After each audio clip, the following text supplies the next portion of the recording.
Boa tarde. Vamos retomar as atividades do fórum.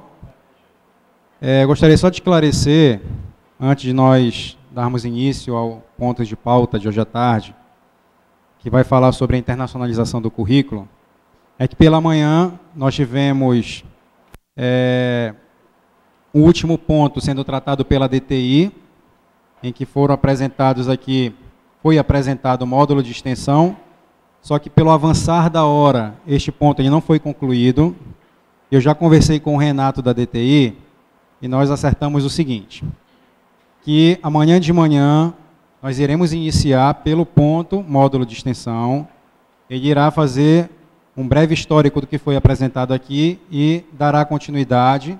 E disse que mais uns 40 minutos é o suficiente para ele concluir a apresentação. E depois da apresentação dele, aí vem a Fernanda com o primeiro ponto de pauta de amanhã, falando sobre o Observatório do Mundo do Trabalho e o setor de egressos. Eu pedi que nós deixássemos para amanhã a conclusão do módulo de extensão, porque nós já estamos com atraso, agora à tarde. Houve a convocação por parte da PROEM e da ProPPG para que os coordenadores de curso assistissem esta programação de hoje à tarde. Então já estamos com 40 minutos de atraso. E atrasar mais ainda, então ficaria inviável, por isso nós vamos fragmentar a apresentação do Renato, deixando a conclusão para amanhã, tá bom? Então conto com a compreensão de todos. E aí passo a palavra à senhora Verônica Rangel, do IFES, assim como o senhor Lucas. E desde já também agradecer a presença dos dois, de estar aqui contribuindo com o nosso fórum. Como eu disse pela manhã, é um assunto extremamente importante, em que as discussões elas serão iniciadas no IFPA a partir deste fórum. Então, o que é a internacionalização do currículo? Qual é a abrangência disto? O que depende de nós, gestores? O que depende da comunidade interna? Como fazer isto? Então, são dúvidas que estão na cabeça de cada um, inclusive na minha, e que a gente precisa começar a clarear esse caminho. Então, vou passar a palavra aqui à Verônica e agradeço mais uma vez a presença de vocês dois. Okay. She's almost she was almost clapping her hands. Hello. Good afternoon.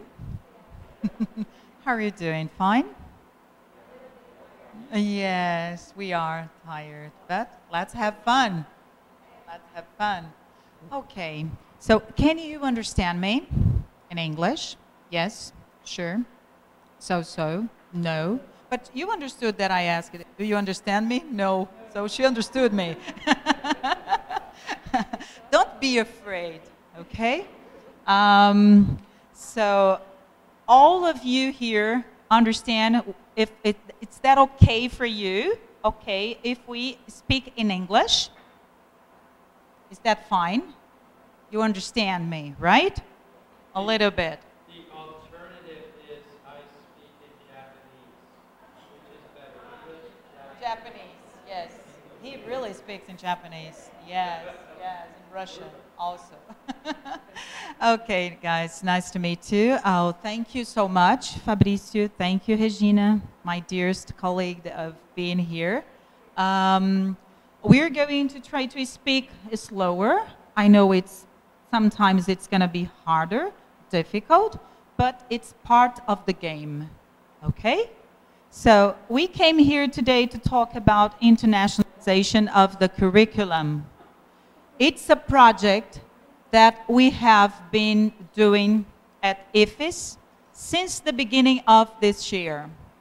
And this project, IFES and the North American Embassy, the U.S. Embassy in Brasilia. So he is a fellow, Lucas.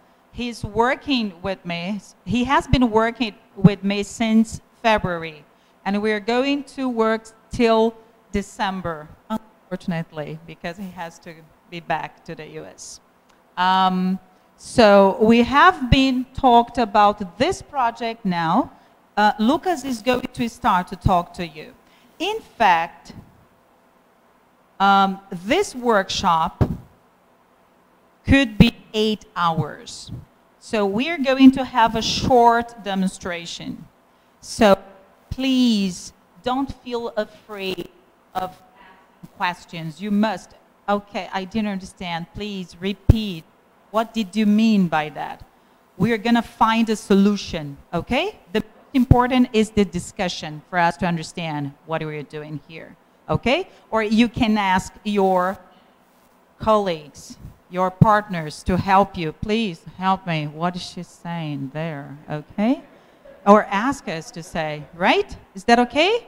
Yes. Are we together? Together? Are we together? Right? ¿Estamos juntos? La gran ventaja del español. ¿Estamos juntos? Gracias a Dios. So, hello everyone. I will speak very slowly. If you have difficulty, please ask. There is no shame. It's not.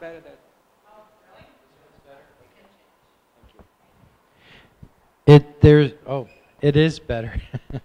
There is nothing bad to ask a question if I don't understand. So anytime, please stop, okay? So as Veronica said, this is a project between the U.S. Embassy and IFPA. The project you can see on the picture on the left began right here with Veronica. Veronica sent a proposal to the consulate, to this person here, Leila Santos, and also Elmara Moraes in the U.S. Embassy. They liked the idea of internationalization, of globalization, and so they sent this to the U.S. Department of State in Washington. Many embassies have what is called a regional English language office. So each region in the world has offices, and one person is the director who help the countries with English language learning. So Brazil is unique in that Brazil and Turkey have one office for one country.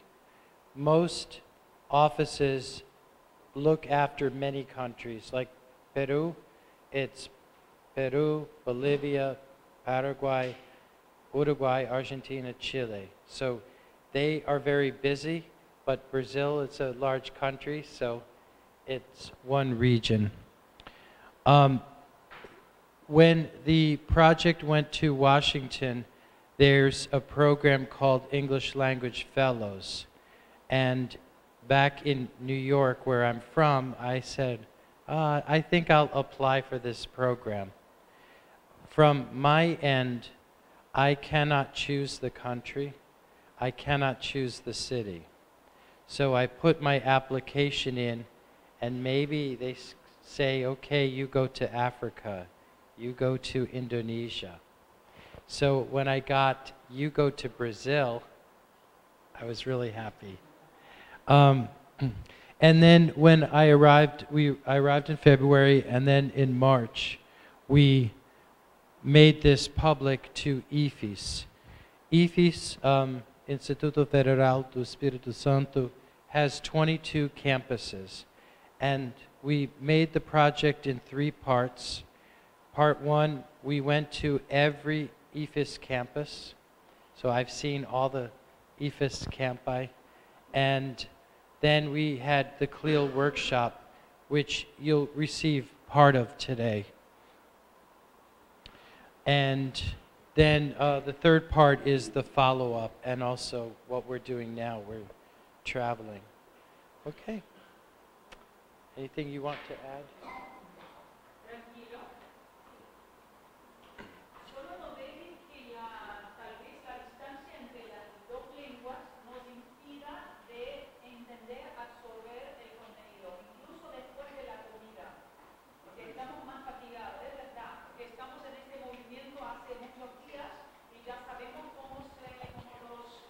Los estudiantes, en este caso, se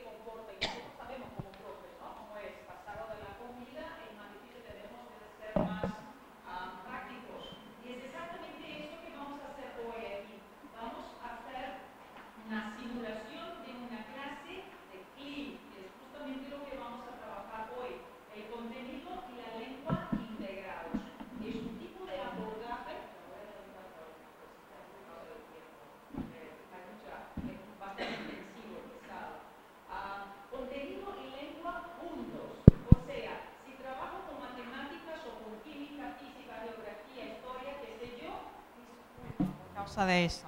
Oh, perdón, esto no está funcionando. No me digas que está. ¿Está? Oh, estoy... Entonces, el abordaje en verdad no es una metodología CLIL, que es contenido y lengua juntos. Content and Language Integrated Learning. We're going to see the video, right? Not now, the woman, the gesture. Yeah, interesting because of the image. Entonces, es un trabajo que es bastante práctico para que ustedes tengan una idea de cómo es una clase de cualquier tema por medio de una lengua adicional, una lengua extranjera.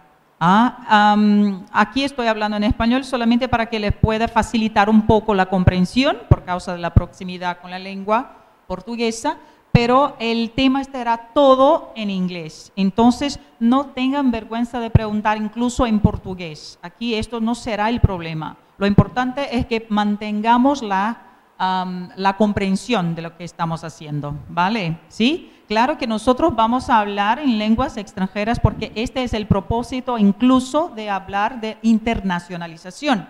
Si estamos hablando de lenguas extranjeras, tenemos que hablar de lenguas que no sean, claro, la lengua portuguesa de Brasil, ¿vale? ¿Claro? ¿Estamos juntos? ¿No estamos dormidos? Estoy aquí mirando, Entonces, pero en pocos minutos vamos a empezar a practicar y ahí ustedes van a, ¿sí?, tener comprensión. Solo me gustaría saber una cosa. ¿De qué áreas son? ¿De qué áreas trabajan? Regina, yo sé que es de lengua. ¿Sí? ¿Inglés o español también? ¿Francés? Ingeniería, engineering. ¿Quién más? Ingeniería. ¿Qué tipo de ingeniería trabajan? ¿Mecánica? ¿Ambiental? ¿Mecánica? Food engineering. Wow. Très chic, madame. Ingeniería de materiales, materials engineering. ¿Qué más? Ambiental. Artes. Artes, junto con el ciencias, ¿no es? Science, technology, engineering, arts and math. Es un otro abordaje. STEM. Todos conocen, no sé si ya escucharon STEM, pero hay el STEAM ahora porque ha conectado artes. Muy bien. ¿Quién más? ¿Ingeniería? ¿Geografía? Management. Gestión, management. Oh, PE teacher, great. ¿Qué más? Pedagogía. Pedagogy. Oh, it's amazing. Good. Curriculum. It's important. It's crucial for us to have curriculum. Pedagogical approach. Good. ¿Quién más? No escuché a todos. Management. Good. Oh, forest engineering. Great. Forestal, ingeniería forestal. Muy bien. Pedagogy. Yes, pedagogy. Pedagogist. You three. Biology, great. Who else? ¿Quién más? No todos hablaron. Eventos. Wow. So you have fun. Diviértese. Computadores, tecnología, IT guy. Yes. Computer system. ¿Quién más? No sé si escuché. ¿No? No hay problema, qué bien. Journalist. Periodista. Gracias. ¿Y tú eres? It's engineering. Engineering. Okay. All of you said? Did you? Psicología, psychology. Very good. All of you said? ¿Todos hablaron? ¿Sí? Biologist. Bióloga. Bueno, entonces tenemos bastantes variados. Es exactamente este tipo de público que es lo más interesante para nosotros. Solo tú de lengua. Para dar soporte a todo. Bueno, vámonos.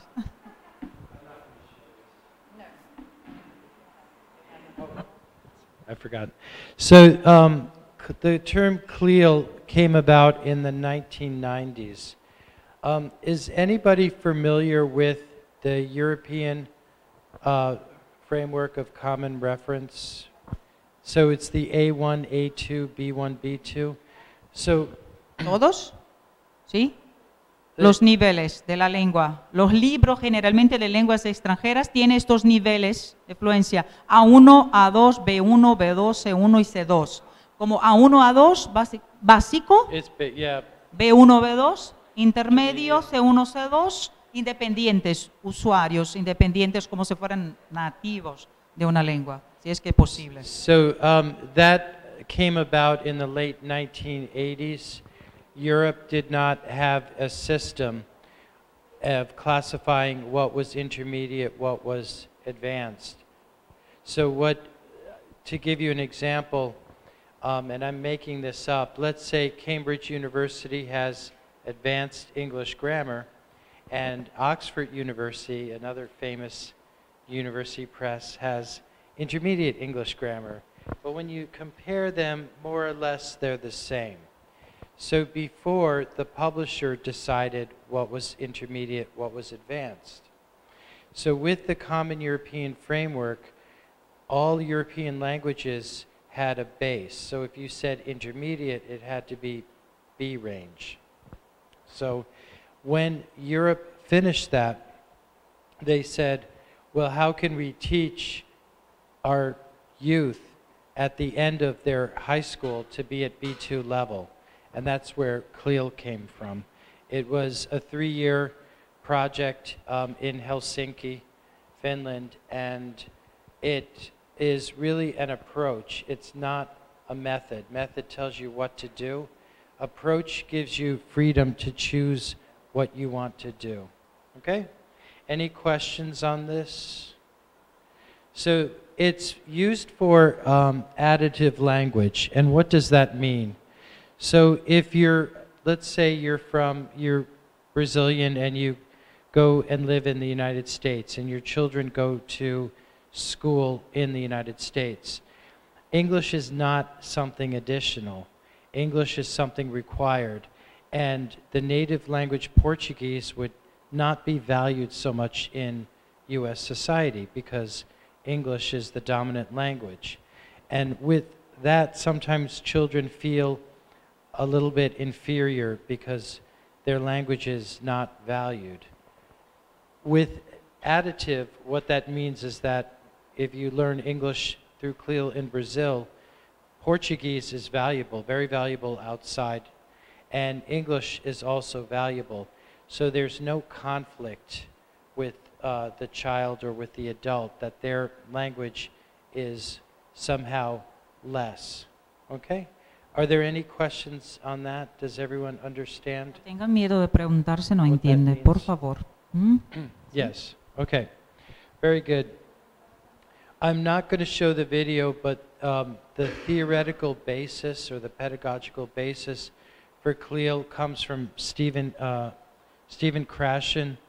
He's a US linguist, I+1. In other words, when we learn language, we have to learn slowly, and we have to have just enough that we don't understand, but we have to have more that we understand to continue learning. If we don't understand anything, our mind will turn off. Also, Stephen Krashen, affective filter. Our emotions, if I have a negative emotion to learning Portuguese, I don't like it. It's not true, I love Portuguese. But if I don't like Portuguese, then I'm going to block myself. And a teacher will try to help the student overcome the negative feeling. Also, Lev Vygotsky, zone of proximal development, the same. Someone else knows more and helps the student by scaffolding or giving the student ways to learn. And then the last thing is the Bloom's taxonomy, where learning comes in 6 steps, and you have to do the lower order skills, which are just remembering, understanding, and then the higher order skills are taking the knowledge and applying it to something else. So thinking about it and applying it. Okay? Entonces, un resumen para que podamos entender un poquito. Está hablando de este abordaje pedagógico que trata su teoría, su fundamentación teórica se basa en 3 autores y pensadores de eso, que es Stephen Krashen, que trata de la adquisición lingüística, incluso del filtro afectivo, que eso es algo muchísimo importante, sabemos de eso para el aprendizaje. Si no tenemos eso, no aprendemos esta conexión afectiva porque somos seres sociales, seres humanos. El otro, Vygotsky, que es bastante famoso para nosotros, ¿sí? Y por último es Bloom, la taxonomía de Bloom, que conocen. La gran mayoría de los exámenes, incluso ENEI, por ejemplo, ENADE, son pensados, basados en la taxonomía de Bloom. Son los niveles de aprendizaje. Primero nos acordamos de algo, vamos a ver qué sabemos sobre un asunto y después vamos a llegar hasta el punto de aplicar este conocimiento y después hasta el punto del iceberg, ¿no es? Sí, que es crear algo, o sea, dar un resultado, crear una solución, un producto, ¿sí? O un servicio, crear una solución para el entorno, por ejemplo. Si estamos con un problema de agua, por ejemplo, entonces, ¿qué puede IFPA hacer juntando el conocimiento de la ingeniería ambiental, ¿no es? Y de mecánica, por ejemplo, y de lengua, y de tecnología de computadores para ayudar a esta comunidad del entorno, ¿sí? ¿Cómo podemos hacer para crear soluciones? Y cómo la pedagogía puede ayudar en este caso para enseñar, hacer cursos interesantes para esta comunidad, ¿vale? ¿Sí?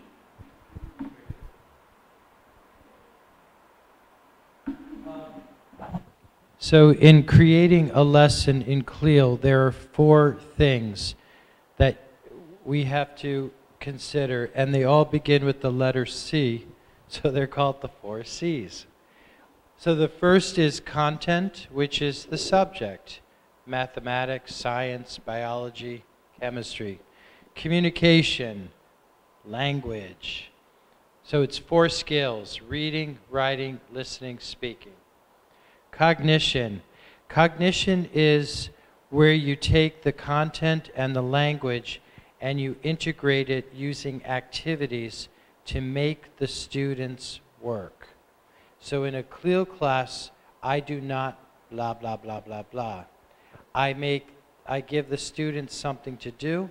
They work in groups and I go around and I watch and I listen and I correct. But I don't correct English like that. I ask them, well, did you think about this? Or maybe I repeat back if I know them. I know my students, I know how to correct them. Okay? And last is culture. All CLEAL classes have something about culture. And culture can be Thanksgiving in the United States, but culture can also be any community here in Belém. So each community has a different way of thinking. And what is culture? Culture is learning about how people think. People have certain ideas about society, and what are they? And with interaction, we can learn from each other. Okay? Sí, algo que es muy interesante que me llamó mucho la atención cuando llegamos al aeropuerto de ustedes ayer por la noche, había algo así escrito sobre el cirio de Nazaret. Es en el cirio cuando redescubrimos lo que es ser paraense. Eso es cultura. No es solamente, y no hay ningún problema, eso estoy hablando incluso para nosotros que somos profes de lenguas, ¿no, Regina? Pero que nos acostumbramos mucho a hacer, incluso la profe de artes también, acostumbramos a hacer ferias internacionales, por ejemplo, de vestimentas, de comidas y tal. Todo bien hacer eso, no hay problema, pero cultura no es solamente eso. Cultura es este sentimiento de quiénes somos, cuanto un pueblo, por qué pensamos de la manera que pensamos, por qué hablamos de la manera que hablamos, por qué tenemos estos regionalismos, por qué hablamos de distintas maneras, ¿Por qué pensamos así? ¿Por qué nuestro pueblo se distingue del otro, que es tan cerca? Mi barrio piensa de una manera totalmente distinta de tu barrio, que es un barrio vecino, por ejemplo. ¿Entiendes lo que digo? Entonces, cultura es algo mucho más profundo. Mientras nosotros, en cuanto a nosotros, por ejemplo, ingeniería ambiental, computación, artes, gestión, cual que sea la lengua o el tipo de tema que vamos a trabajar, debemos tener en mente este trabajo. ¿Por qué cuando vamos a trabajar con ingeniería de alimentos debemos tener esto en cuenta? Que no es solo algo cultural, bonito para mostrar a los otros. ¿Y qué eso significa para nosotros que somos de aquí, de esta cultura? ¿Entiende lo que digo? Entonces es algo que realmente CLIL trae como algo muy interesante. Una otra cosa que estábamos incluso discutiendo ayer en Maranhão, en IFPA, no estamos trayendo nada de nuevo. Eso no es nuevo, no es algo, boom, no. Es una manera, una perspectiva de pensar el uso de la lengua y de los temas, de la enseñanza de temas distintos. ¿Entiende lo que digo? Como si fuera una maletita de herramientas, pero que debemos conocer cada herramienta cuando vamos a trabajar. Igual cuando estudiamos en pedagogía, ¿no?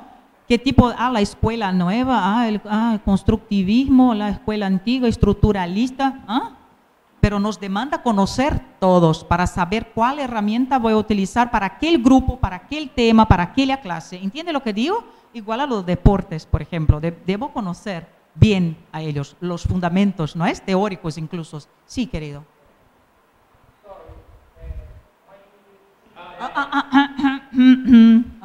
Tell.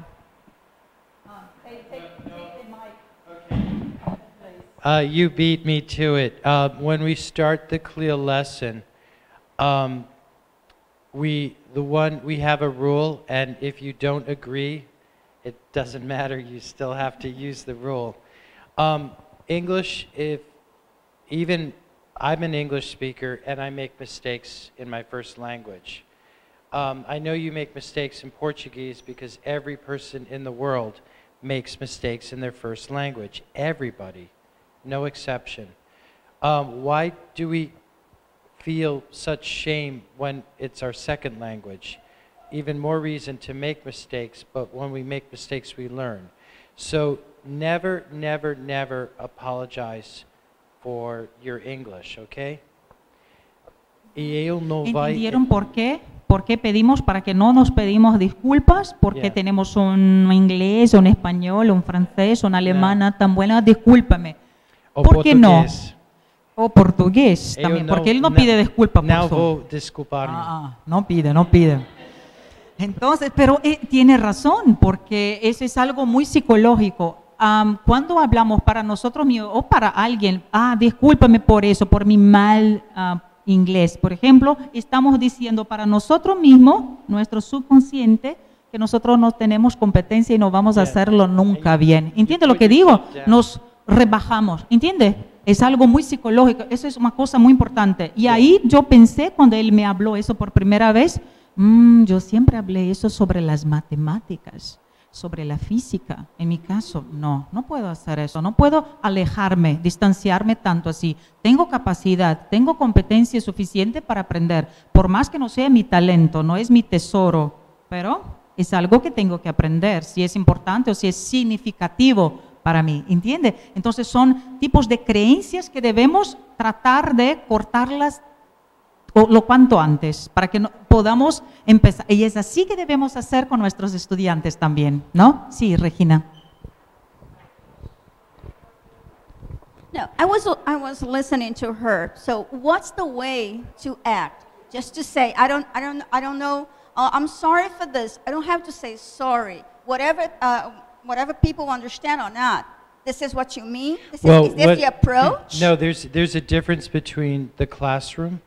So in the classroom, there's absolutely no apologies. We're all learning together. No. My question is, if I don't say I'm sorry, and then you say, I don't have to say I'm sorry. I start speaking, whatever. Well, I can tell you what I do outside. I used to do that. I used to say, me siento muito por mi mal portugués. And then I just stopped. And I'm like, I just say like, ainda não fala bem, e se você me fala devagar, vou entender. And then I put it out there. I'm not competent enough, but I'm telling them what to do, how to treat me, and then it's for me to learn and to grow. I did this yesterday because I was talking to people from Venezuela and I said, disculpe, pero mi español no es muy bueno, so next time I'm not going to do this. Thank you. It's just like, not yet, but soon. And you still had a question. And no apologies.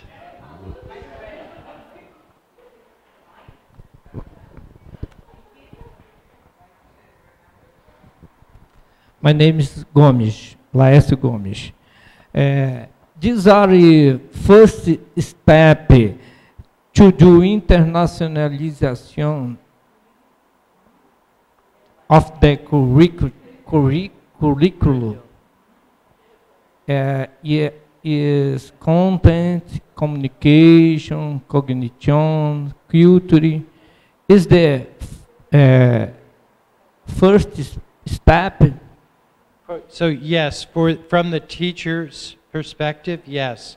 So when I plan a CLIL class, I need to think about what the content will be, what is the subject, what language will I use, how will I put that together, what activities do I use to make students speak and to use the information and English.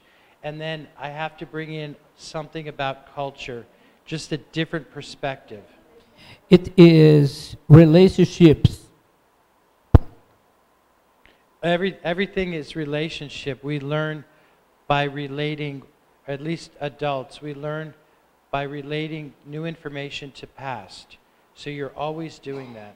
Everything is relationship. Relationship too, when we talk, we exchange ideas. We learn from each other. Everything is social. All learning is social. Okay. Does that answer your question? Yes. Okay. Okay. That's okay.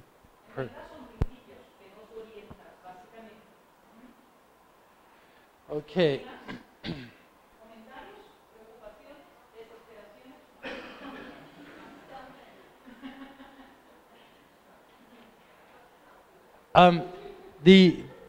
The other thing, you can read these on your own, but when you plan a CLIL class, these are just 6 of maybe 15.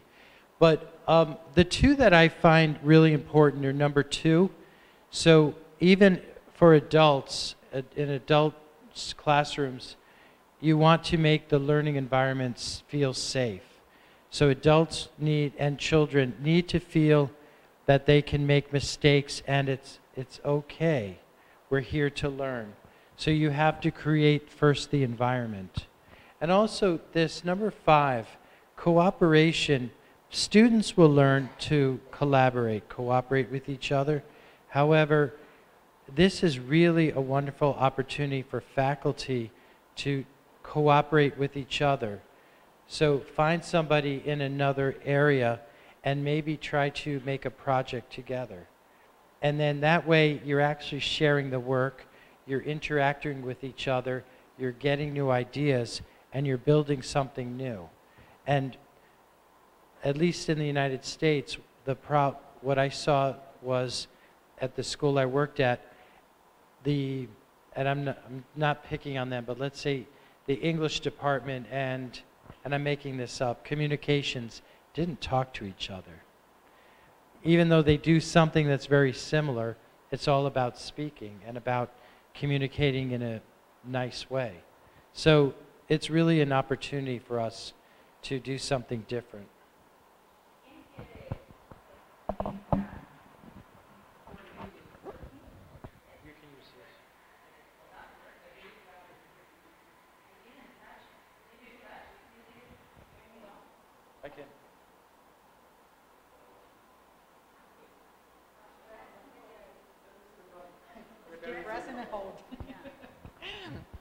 ¿Entendieron?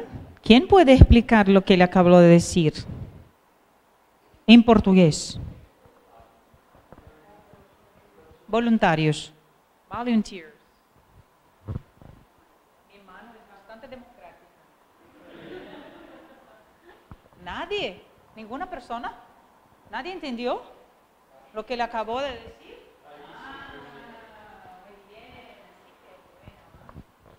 Em português? Bom, o que eu entendi, a importância de você trabalhar de forma integrada com os colegas, você pode levar a projetos comuns, né? Eu não sei se eu entendi errado, mas você citou algum exemplo nos Estados Unidos que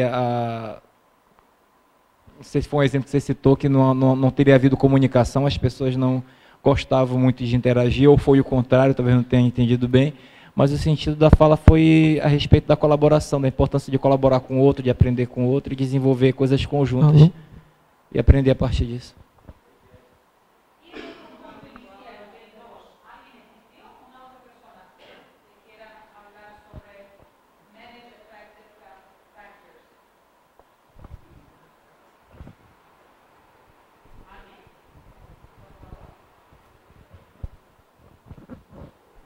No? Citou. Good.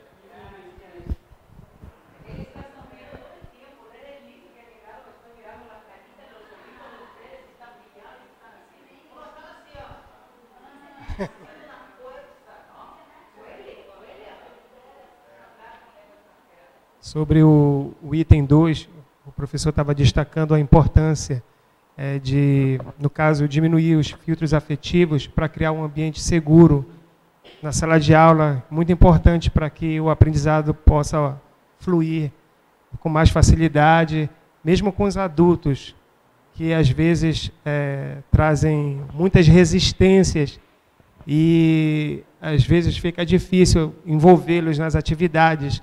Às vezes, atividades mais simples, os adultos têm resistências em participar, até mesmo interagir em grupos, alguns preferem trabalhar sozinho, então, quando a gente consegue baixar esses filtros, os alunos respondem melhor. ¿Cuál es el mayor miedo de todo ser humano? Parecer ridículo. Hablar en público. Es más grande que morir. Es verdad, es verdad. Estoy hablando en serio. Es más grande. El miedo de hablar en público es más grande que el de morir. Es asustador, pero es verdad. Estoy hablando en serio. Entonces, es algo que realmente nos asusta todo. Incluso, mira, la importancia que tenemos de tener un ambiente seguro. A veces hablamos de broma, estamos haciendo una cosa, parece que es broma, pero no es. Cuando hablo, por ejemplo, para nuestros alumnos, que mira, este es nuestro ambiente, es solo nuestro, de nadie más, de ninguna otra persona, eso ya da una relajada. Las personas, no tengo miedo de exponerme, nadie se va a reír de mí. No es hacer bullying, estas cosas. Para nosotros adultos es más difícil porque tenemos así un miedo de sermos juzgados, de sermos ridículos, parecernos ridículos. Lo que los chicos, a ellos no les importa, por eso que están más abiertos a aprender. Entonces, esto que estamos haciendo aquí ahora, en tiempo real, mira, habla en portugués, si tiene la barrera de la lengua. ¿Puedo hablar en portugués? Él me preguntó. Pero por supuesto que sí. Tenemos una lengua aquí que es un puente, un bridging. Esto es normal en una escuela bilingüe, por ejemplo, para los chicos. Debemos utilizar la lengua que se entiende y cuanto más input, ¿no es?, de lengua extranjera, mejor. Por eso que no queremos hablar en portugués. Yo hablo portugués, yo soy brasileña. Pero aquí no. ¿Entiende lo que digo? Allá, en otro ambiente, tranquilo. No necesito mentir para mi alumno diciendo que no hablo en portugués. ¿Entiende? Es una otra cosa, porque mucha gente piensa, no voy a hablar que soy brasileño. ¿Por qué no? Pero aquí no, es nuestro trato. ¿Entiende? ¿Ya? Entonces son cosas muy interesantes que debemos saber en un ambiente de academia, ¿no es?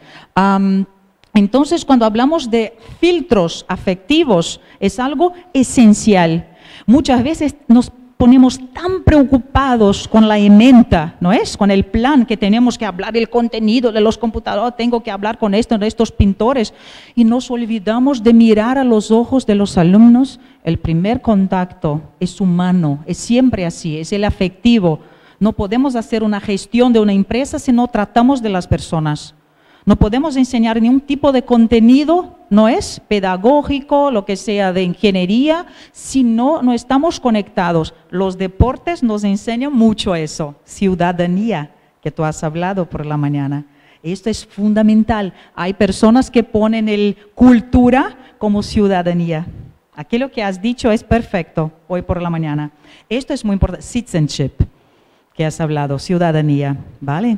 Entonces, estos son puntos fundamentales. Antes de enseñarnos cualquier concepto, cualquier tema, es importante saber con quién estoy lidiando, quién es mi alumno, cuáles son sus necesidades y sus talentos, para que a la hora de los trabajitos en grupos podemos, mira, él tiene un talento increíble para pintura, y el otro tímido, pero mira, hace cosas fantásticas en la computadora, hace games maravillosos.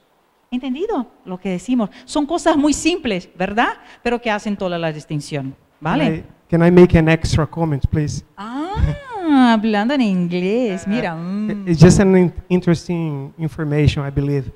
I recently read that some universities in the Netherlands have decided to ban Dutch from the classes there. So all the classes are going to be in English from now on. I believe that. Yes, all the classes. Well, on the university level or Yes, lower. university level.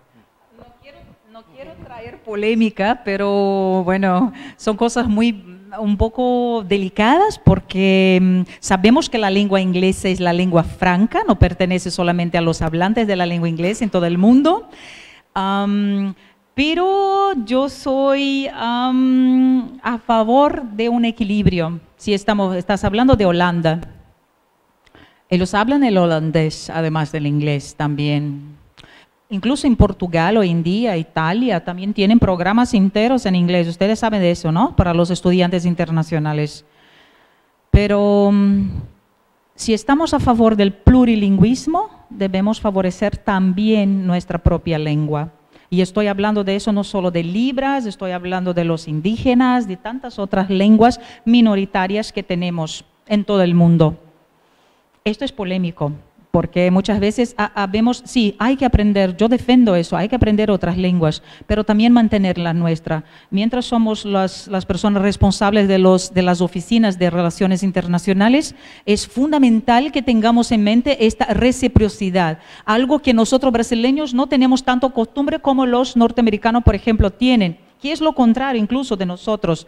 Ellos reciben muchos estudiantes internacionales, pero no tienen tantos estudiantes afuera. Es lo contrario de nosotros. Nosotros enviamos muchos, vamos muchos para afuera de Brasil, pero no tenemos tanto costumbre. Y ahora estamos empezando, ¿no, Regina? Este movimiento, nosotros y las universidades también, este movimiento de reciprocidad en la movilidad académica. No solo enviar alumnos, profesores, investigadores, pero también recibir. Necesitamos aprender a recibir, porque no es algo que tenemos esta costumbre. Y ellos, lo contrario. Muchos de Estados Unidos, Europa y tal, ¿sí? Entonces, es algo que...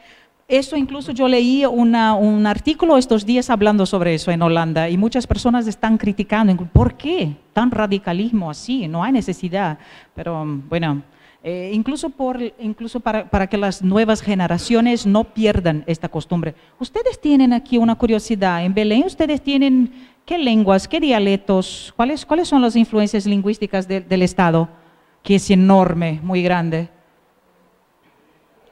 Más indígenas, pero hay muchos, ¿no? Ya saben hasta los números, ¿cuántos? Muchos, ¿no? Hay muchas aldeas, sí, muchísimo. Mira cómo esto es tratado, ¿no? En esta cosa.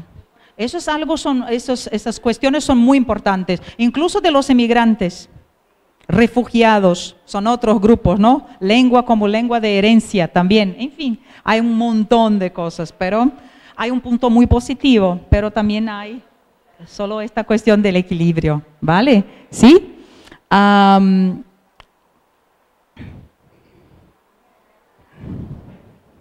¿Tranquilo? Ajá.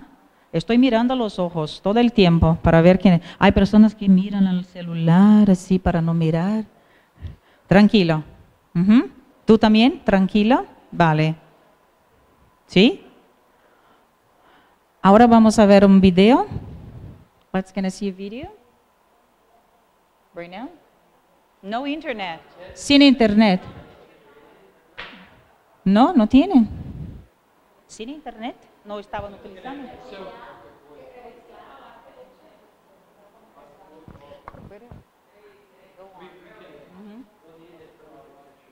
Yeah. We'll continue. So the video will talk about CLEO, Content Language Integrated Learning. The woman in the end mentions the 21st language, 21st century workplace skills. So CLEO helps with these. That's critical thinking, creative thinking, collaboration, communication in another language. So with this critical thinking, students learn to think, to integrate information, create maybe in projects, create new things. They work with other students, and if they do so in English, then they learn in another language. Okay. Entonces, ¿cuáles son los 4 Cs de las habilidades del siglo XXI que le acabo de decir? ¿Quién sabe? Son 4 Cs de nuevo. Communication, cooperation, ¿ah?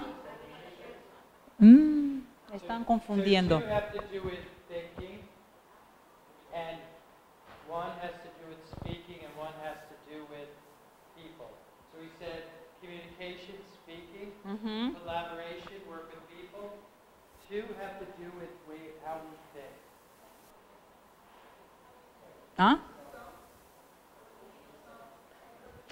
Ustedes están hablando de los 4 principios que él había preguntado, que son 4 Cs también. Ellos están confundiendo. So CLEO has 4. What's confusing is they all begin with the letter C. So, unfortunately, and I think in Portuguese too. So there's CLEO. We have the 4 parts of CLEO are what? CLEO. So we have content, communication, cognition, ways to put them together, and then culture. So that's CLEO. 21st century workplace skills is from a UNESCO study, and they say that students now entering the workforce will need 4 skills to help them succeed. So I can't hear you. Content? So yes, that's CLEO, content, communication. But the workplace skills, things they have to do when they work, they have to cooperate with other people, learn how to work in a team. They have to communicate in a language that's not their first language, so they have to learn another language. They have to creatively think, find solutions to problems, and critically think. And I like to think of critical thinking. It doesn't happen a lot in my country, especially 2 years ago with a certain person and fake news. So there would be fake news and then everyone believes. They don't stop to think, well, why is this person saying this? Is it true? That's critical thinking, where you think about the information. Is it true? Is it not? What motive will the person have to say this? Okay. Pensamiento creativo, entonces creatividad, es eso que estábamos hablando de las habilidades del siglo XXI, ¿sí?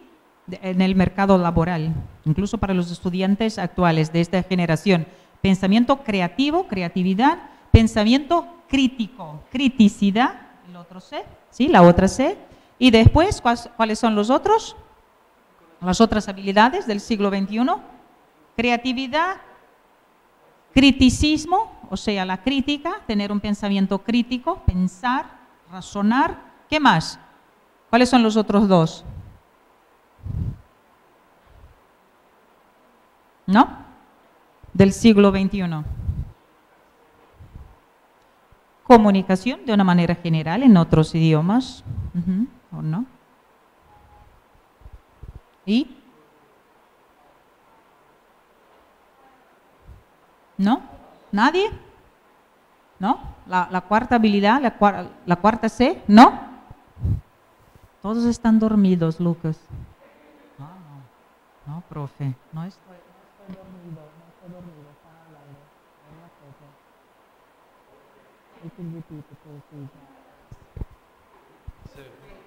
21st century workplace skills. So creative thinking, finding solutions, critical thinking, understanding what is fake news, what is not, collaboration, working together in a team, and last is communication in another language, like English or me Portuguese.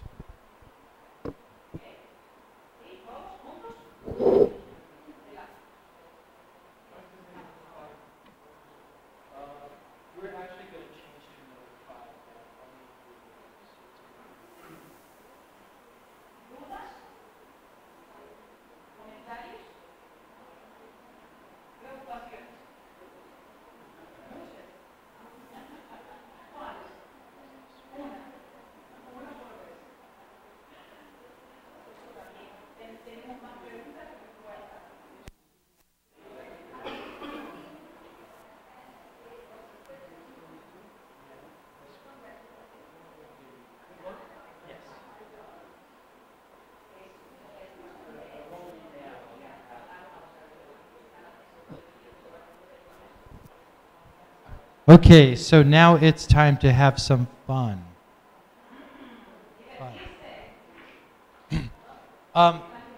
Before we begin, I would like you to take your paper and write a question. Puede ser celular también o un trocito de papel, da igual. ¿Pueden? Could be on your cell phone. Write a question that you have about CLIL. Una pregunta, cada uno individual va a hacer una pregunta que tiene sobre CLIL, cualquier sea, no importa, cualquier pregunta. And you will not share that. CLIL, Content, language, integrated learning. Contenido y lengua integradas, el aprendizaje integrado de lengua y contenido, que es CLIL, que es el abordaje pedagógico de que estamos hablando. And then you're just going to put it away. Do not share. Es individual, no necesita intercambiar ideas, ¿sí? Con nadie. Es tu pregunta, solo tuya. Y hasta el final de este taller, ¿sí? Workshop, ustedes van a ver si habemos respondido o no esta pregunta. Si no, pueden hacerla. Mira, tengo una pregunta desde el inicio, esta y esta. ¿Sí? En portugués, en inglés, japonés, ruso, francés, italiano, solo las lenguas que sabemos. En portugués también, no hay problema. ¿Sí? What we're going to do now is we're going to break up into 3 groups. So can you give me a classification of a noun such as colors, fruits, cities, countries, it doesn't matter. Animals. Animales. ¿Quiere elegir animales? Sí, 3 animales. Entonces, 3 animales. Dime. Dinos. Tiger. Monkey. Lion. I love lion. Tiger, monkey, lion. Okay? We're going to divide into 3 groups. We're going to divide in 3 groups. Tiger, monkey, lion. When I give you your group, do not say, why? Because I have so much experience with, we do this and then after, oh, teacher, what group am I in? I don't know, you're supposed to say. So you have to say, and then you'll remember. Remember the order? Yep. Tiger, monkey, lion. Tiger, monkey, lion. Tiger. Tiger, monkey, lion. Tiger, monkey.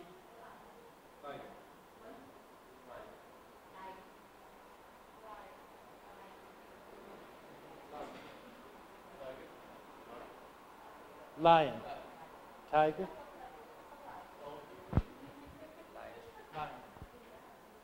Tiger. Lion. Tiger.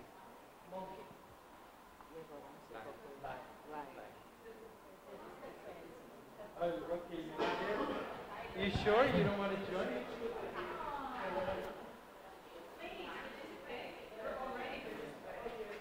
Okay, tiger. Okay, what will be very important is we need to make a circle. So we'll do this, let's say tigers. Some of you will come down here, and then you'll turn your desks here. The same with monkeys, maybe here, and then lions in the back. So tigers, monkeys, lions. But you must face each other. Yeah, tiger's there.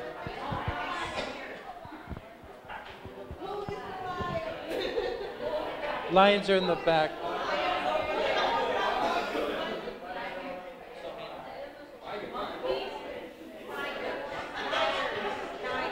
Tigers here.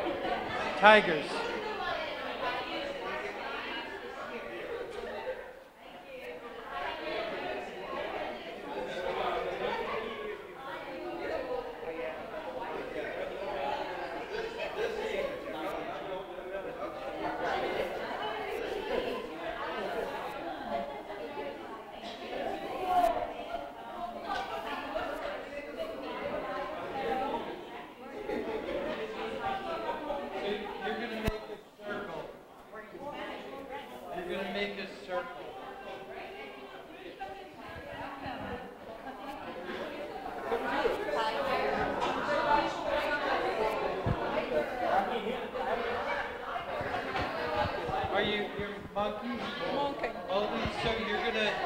You'll sit back there and you'll turn. You'll make a circle.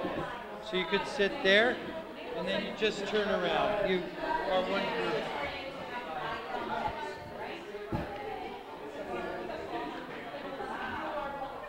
Okay, so lions. Excellent job. You're one circle. Excellent. Huh? Okay.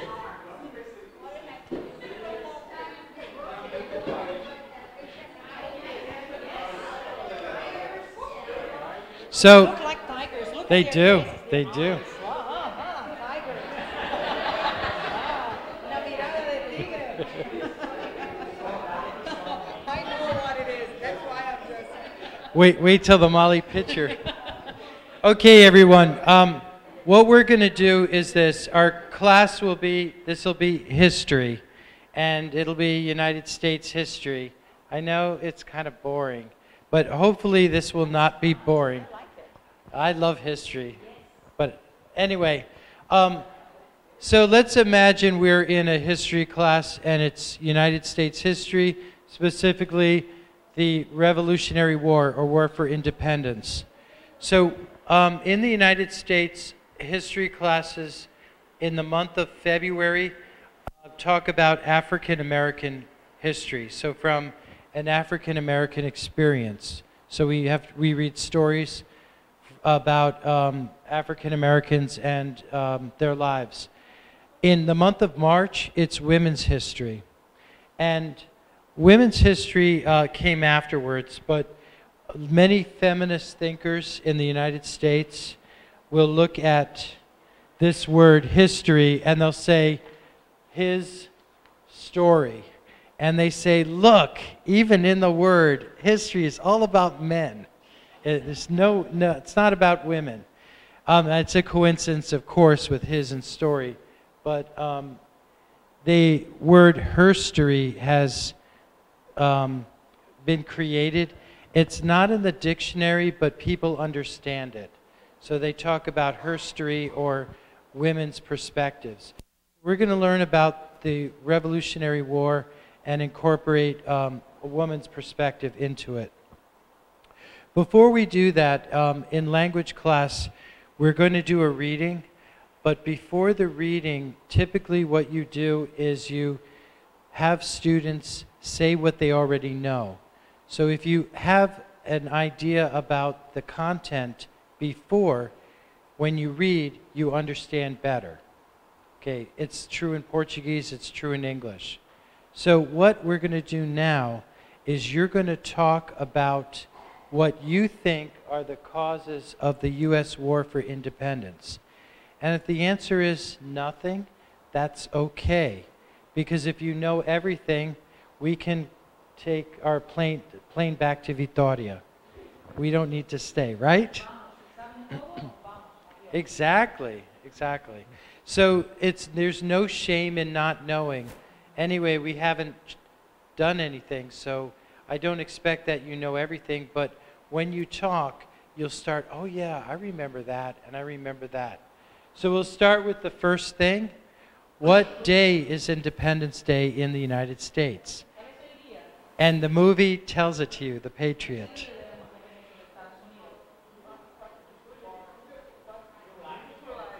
Okay. See, you know something. So can't say I don't know anything. You know one thing. So talk in your groups. Lo que ustedes saben sobre la independencia de los Estados Unidos. Cualquier cosa. Ah, no sé nada. Tranquilo, no hay problema, pero estamos aprendiendo uno con los otros. Solo hablado, oral, nada escrito, no hay necesidad. Si quieren tomar notas, tranquilo, pero no es necesario.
Okay, let me hear what you have to say. So I'm going to ask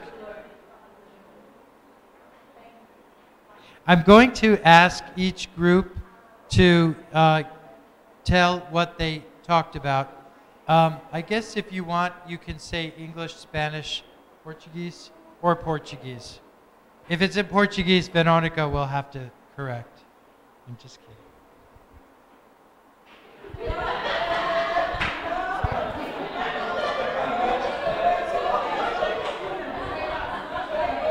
Oi. É para falar dos fatos. Na realidade, a gente tentou generalizar ao máximo a partir do que a gente já visualiza, pouco que a gente conhece, mas principalmente sobre as características que trouxeram o estopim, que foi uma delas foi a questão dos impostos, a sobretaxação de impostos relacionado ao produto, matéria-prima, que era, como eu disse, de exploração da metrópole, que era o chá, principalmente, dentre outros elementos também que faziam parte da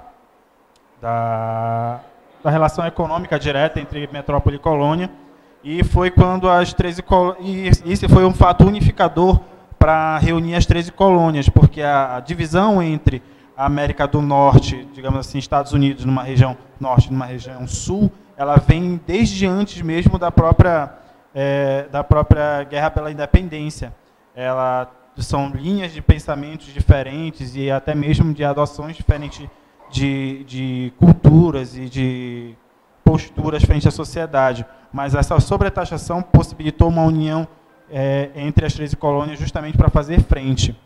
E justamente, como a gente sabe que nenhum conflito ele nasce puramente e somente de si, a França ela tinha digamos assim, uma direta relação justamente com esse trato comercial com as 13 colônias, possibilitando assim a abertura de mercado, e não somente de mercado, mas também de território e fluxo.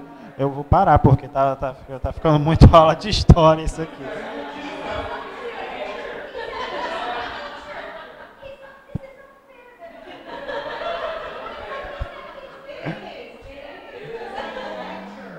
E só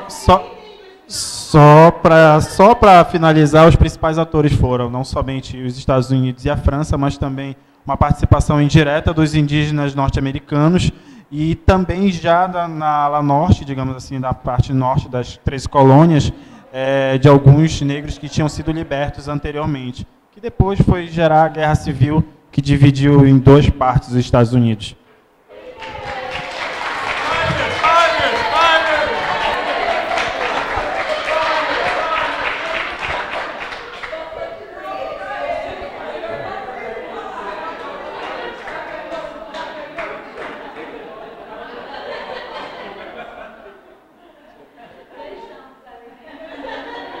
A gente vai voltar, né?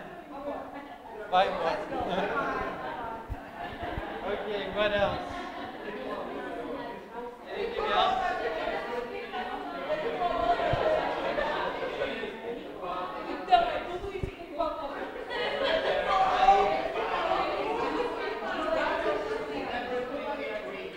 Ah, tá.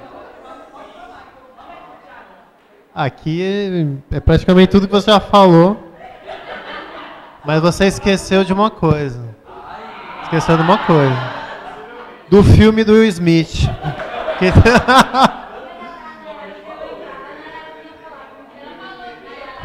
Ah, falou?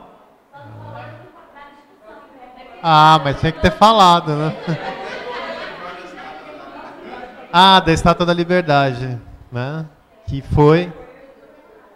Isso, foi um presente, né? Dado pela França para os Estados Unidos em favor da independência dos Estados Unidos.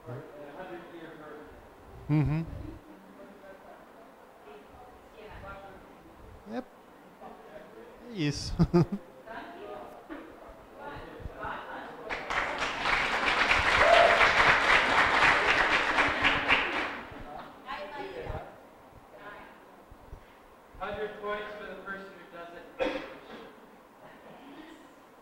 In name of the lions, I will speak in English.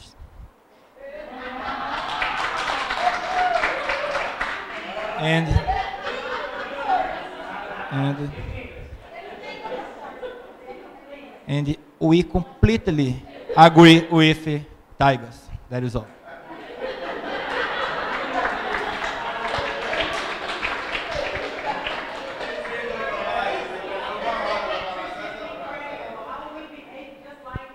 Exactly.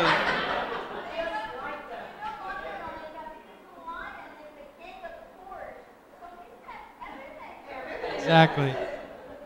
And then, just like students, this becomes the hot potato.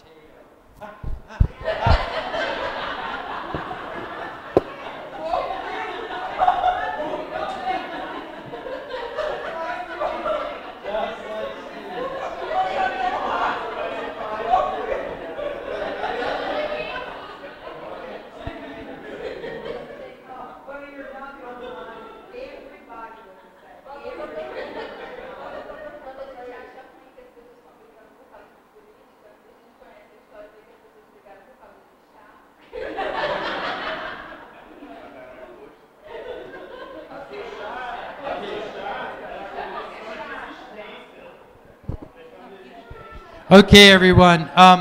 Right now, we're going to give you a reading assignment. I hope we're going to give you a reading assignment. But what we're going to do now, now that you've warmed up with Portuguese, let's warm up with English. I need 3 volunteers from the Tiger Group to read questions 1, 2, and 3. 3 volunteers from Monkey? Yeah? Monkeys to read 4, 5, 6, and 3 from the Lions to read 7, 8, 9. Just each one person read 1 question, that's all. This one has to be in English because it's written in English. Just read 1 of them. Number 1. What freedoms were the colonists who came to live in North America looking for prior to the war for independence? Good. Now pass someone else.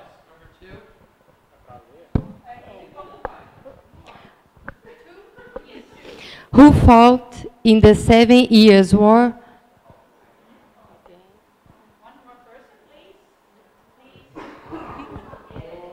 3. What made the colonists angry? Very good.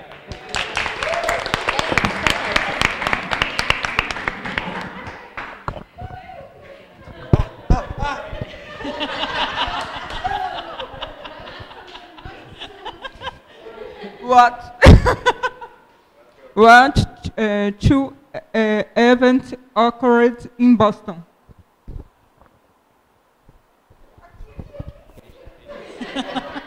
5. What was the official start of the war for independence? 6. What year did the fighting stop?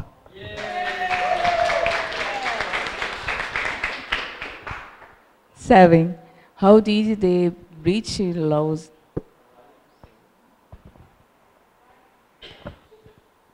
How did the British lose? 8? Who read the 7 one? What year did the fighting stop? Yes, the 8, of course. What year was the peace treaty signed between the US and Britain? Did most colonists support the war for independence?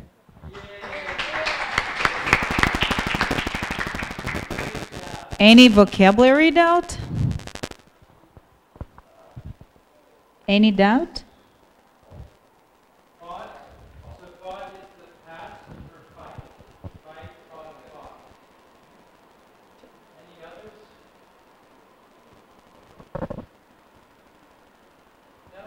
So, we're going to give you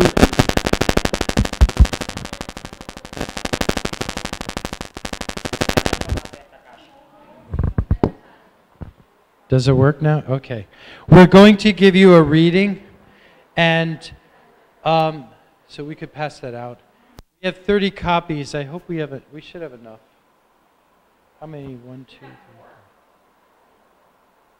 We may just have enough. I think we'll have just enough, which is good. Then I don't have to bring papers back to Vitória.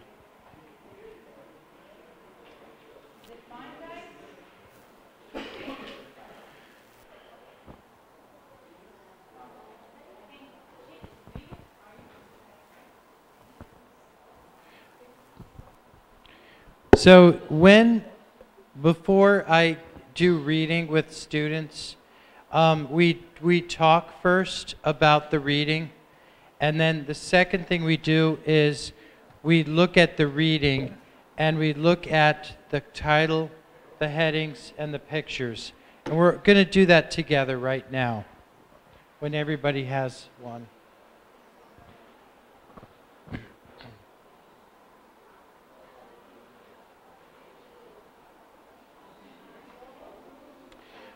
Okay, so tigers, somebody in your group, read the title. Read the title. What is the title? Tigers. Someone in your group. Yes. Just read. Just the title? Just the title. The American War of Independence, 1775 and 1783.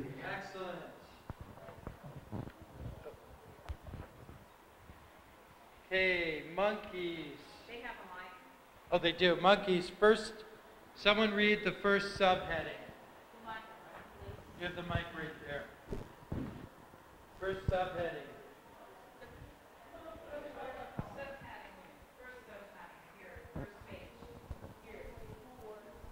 Who were the colonists? Colonists, yes. So let's look at who are the colonists. What question will this paragraph answer? What number? Who are the colonists? What number question will this paragraph answer? Number one? Yes. No, number one. It'll answer number 1. Okay, go on. Second subheading down here. Lions. Here? This one. Why? Why were they so angry? Yes. Why were they so angry? What question, what number question? Number 3. That is exactly correct. So, tigers. This is a hard question. This is a map. What is the map of? What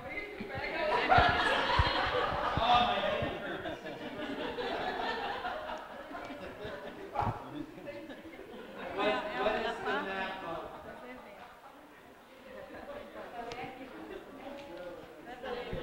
No, this map here. What is the map?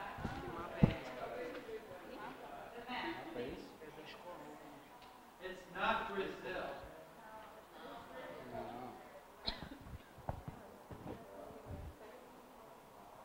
É para responder que mapa é esse, é isso? Sim? Dos Estados Unidos?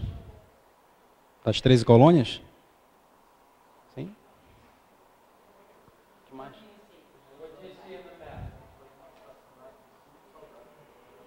O que eu vejo?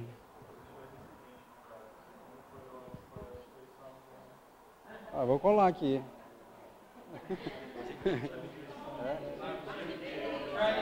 Bom, please. Yes.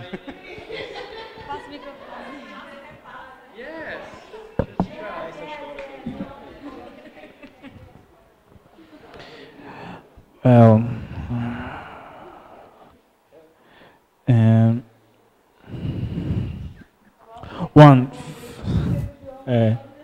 Fazer um intensivo antes. British soldiers arrived. 5 people here killed. In 73 no caso, né? Eu não sei falar em inglês a numeração.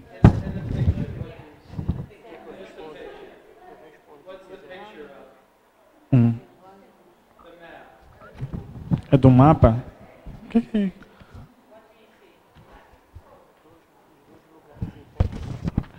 Boston, your town.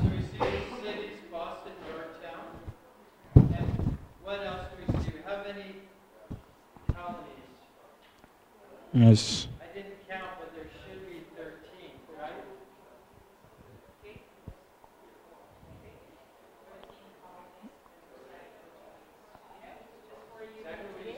Oh.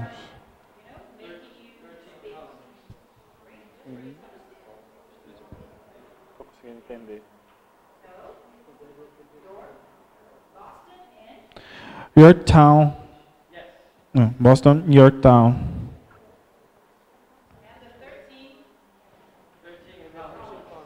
Yes.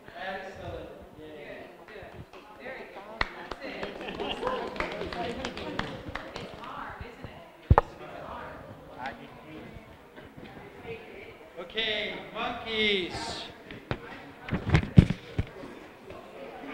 Who said I'm hungry? I'm Lucas. Nice to meet you. It's a joke. My mother used to say that when I'm hungry. And I'm your mother. Okay, next. We'll stop after we do this. Then we'll take our break. Let's finish up here. Monkeys, this subheading. You have a mic.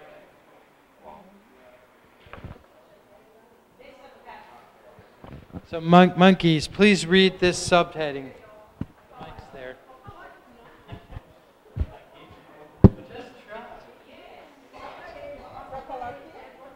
No, just this. The American War of Independence. Yes. Yes. Very good. And what number question?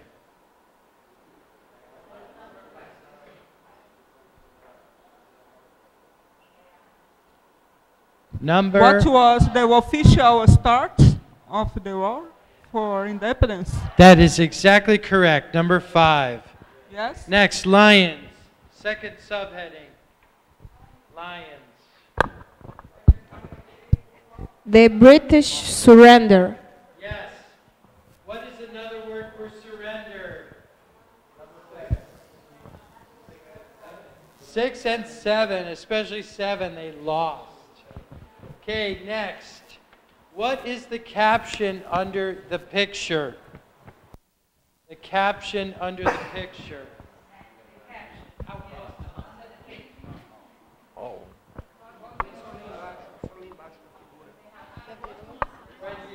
Boston Massacre.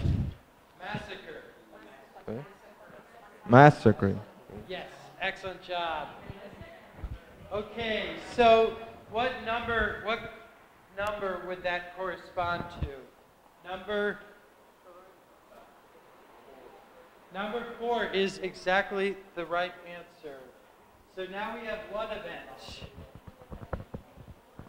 And the last one, monkeys.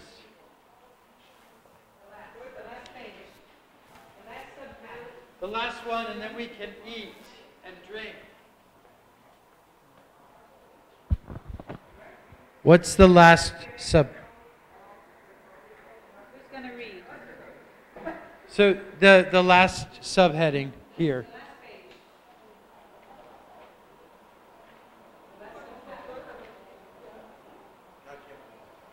So somebody read that. Oh, you have the microphone. Might effort. Yes, a mighty effort. What does the word mighty mean? Mighty. Mighty equals.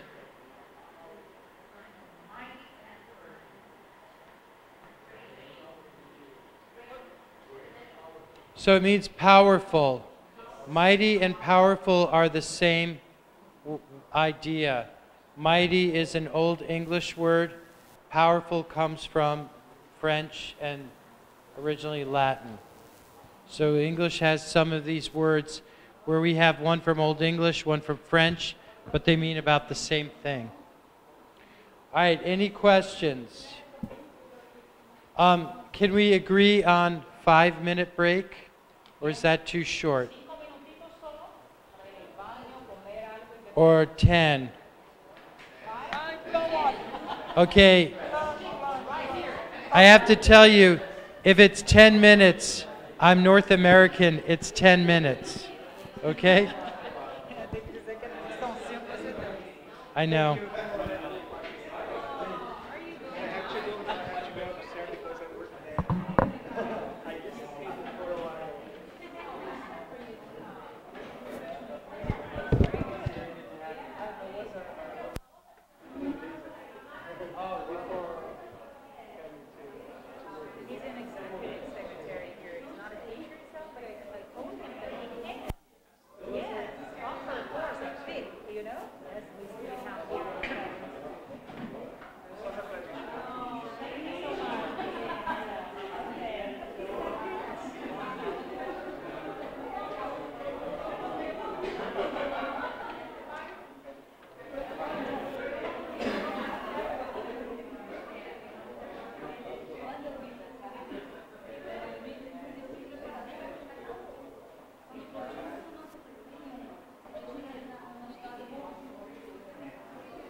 os trabalhos, tá?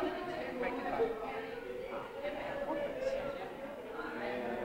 Na fase inicial de preparação da entrevista, eu peguei contato de todos os coordenadores que aprovaram e executaram o projeto no edital de pós-extensão de 2016, e no meu caso, passei as com relatório espacial e final, para eles tomarem ciência, e aí eles tentaram contar com esses coordenadores.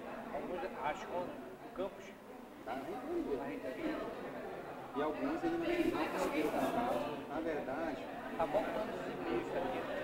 Muito tempo, cara.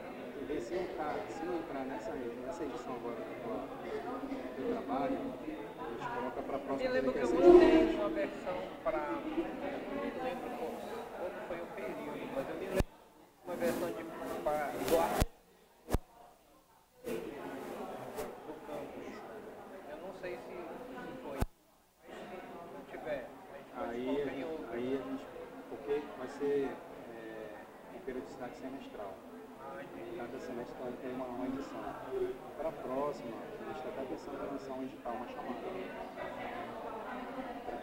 Quem tiver interesse, submeta seus trabalhos. Por quê? Porque a gente precisa também ter um respaldo e normatizar essa questão. O direito tem dificuldade agora. Um exemplo, o Laércio mas o Laércio não tem imagem e demora a mandar a imagem do projeto, ele manda o texto, ele manda as coisas fragmentadas.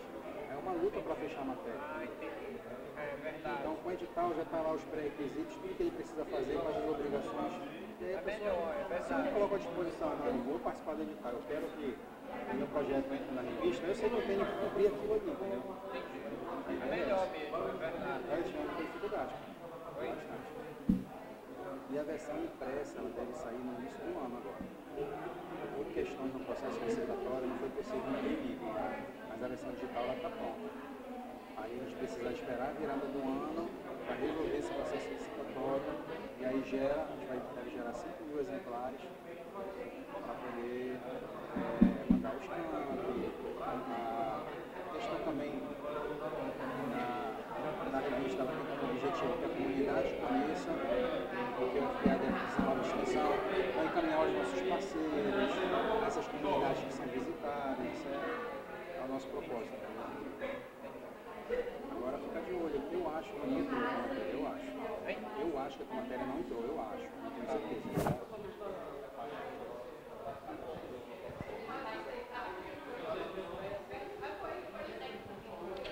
Okay, can we agree to begin in 1 minute? 1 minute. Huh? Same group. Which were you? Tiger, you're back in Tiger.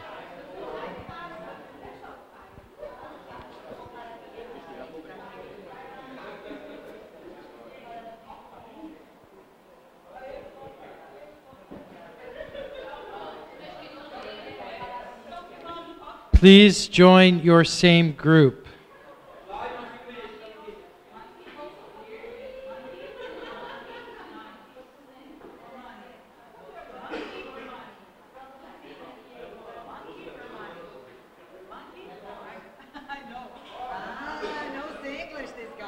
He does. He's talking to me in English.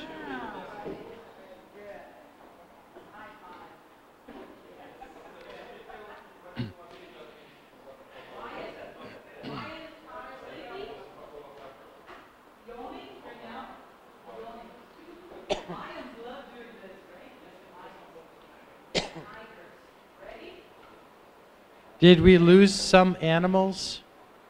I think we lost some lions. Monkeys are missing, no. But almost all the tigers are here. Okay, what we're going to do is this. We're going to read. So right now we'll start with lions. I need somebody to read the first paragraph. Lions. Question. Do you want me to address do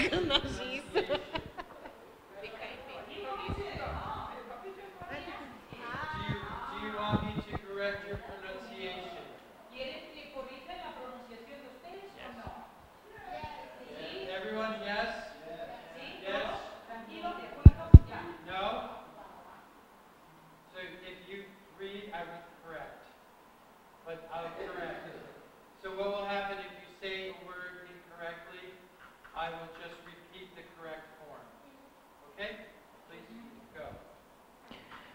by the 1760s, 60s, Britain's 13 colonies in North America were largely made up of people looking for religious, political, and economic freedom from British.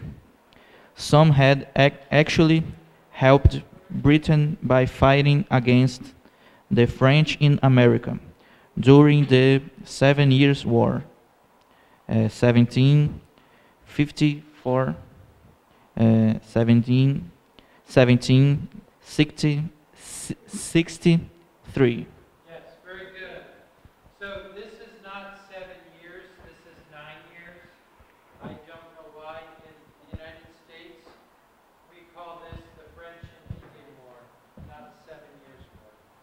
This, I can tell, was written by someone from Britain, from England, not from the United States. Okay, Tigers. Where's the second microphones there? Okay. Somebody from the Tigers. Read paragraph. Why were they so angry?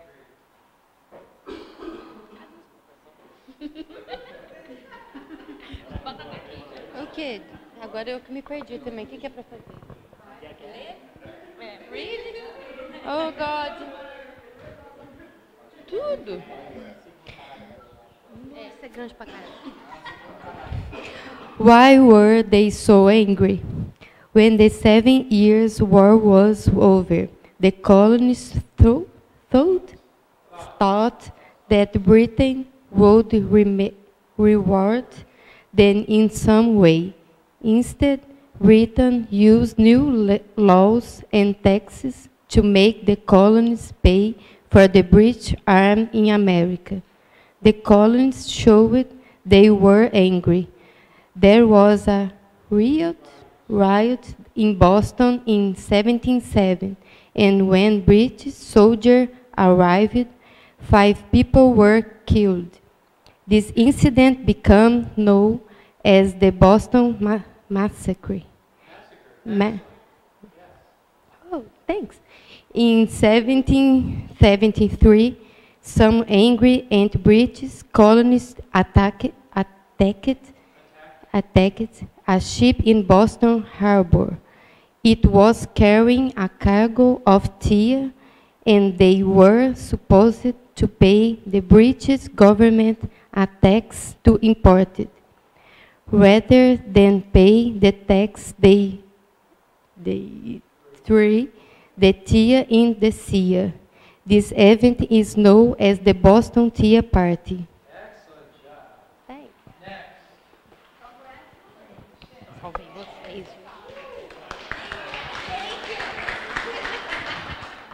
Okay, monkeys.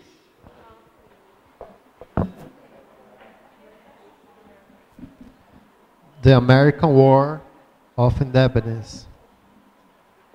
The relationship between the colonists and the British government had worsened over the years, and each side became more determined to win.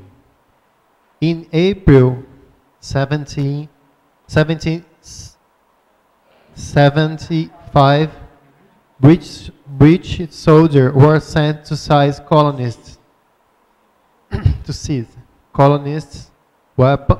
weapons stored at Concord. Shots were exchanged at Lexington, and the war had begun. For the next 6 years, many battles were fought. Some were won by the British and some by the colonists, but no single battle resulted in a total defeat. In 1781, this changed. Very good.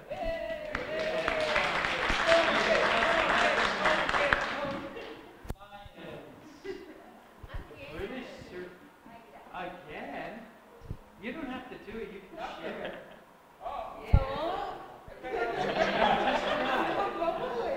Just try.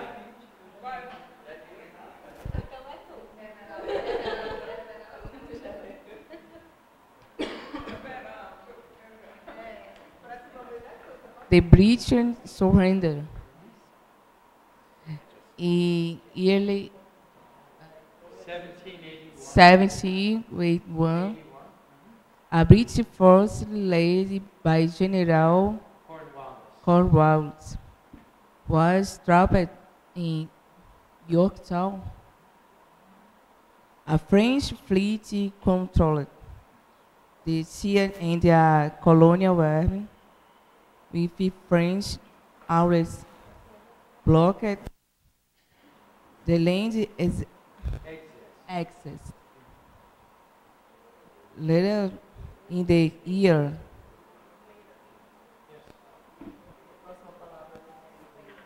Later is after.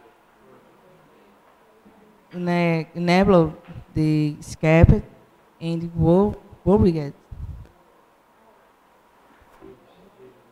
Unable to escape and worried. He would lose all his men. Yes? Cornwallis surrendered. It was clear from this point that Britain couldn't now win the war, as it also had with armies based in Europe and Asia. The war was formally ended by the Treaty of Paris in 1783. Under this treaty, Britain recognized the new country, the United States of America.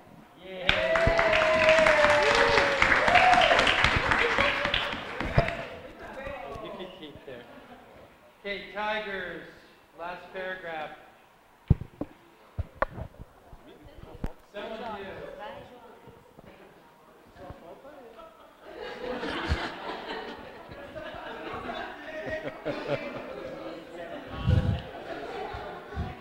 A mixed effort.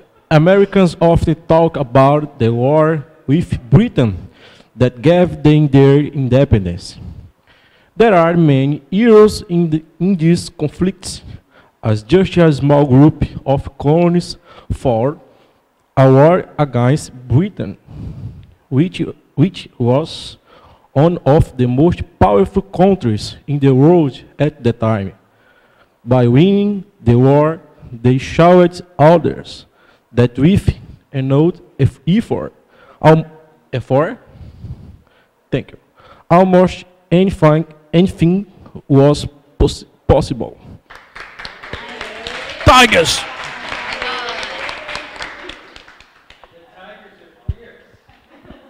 Okay, excellent job, everyone. Are there any questions? Any questions? Vocabulary? Any vocabulary questions? Other questions? Yes, please. No? Which one? Trapped? So, trapped is like when you hunt, you have an animal in a corner and you cannot escape. You cannot escape. Pardon? Riot. So that's a good question. Does anyone know what a riot is? Do you know what a demonstration is? Demonstration, when people make a protest. So for example, in Reitoria, they had the Elinão demonstration, where many people said that, and then the day after it was the opposite. So that was a demonstration. But if the demonstration becomes violent, then it becomes a riot. Riot is with demonstration or protest with violence. Yes? You understand? Yes? No? Oh, sorry. Yes, because of Okay, any other questions?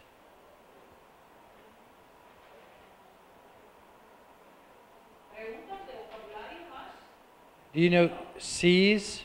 British officers were sent to seize weapons at Concord. Seize. What does the word seize mean? So it's on the second page under the American War of Independence. In the middle, the British soldiers were sent to seize colonist weapons. Seize. Yes? It's good? No?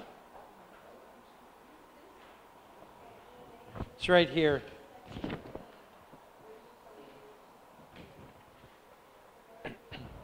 So seize is to take with force. Take with force, usually with authorization. So police seize drugs from the car.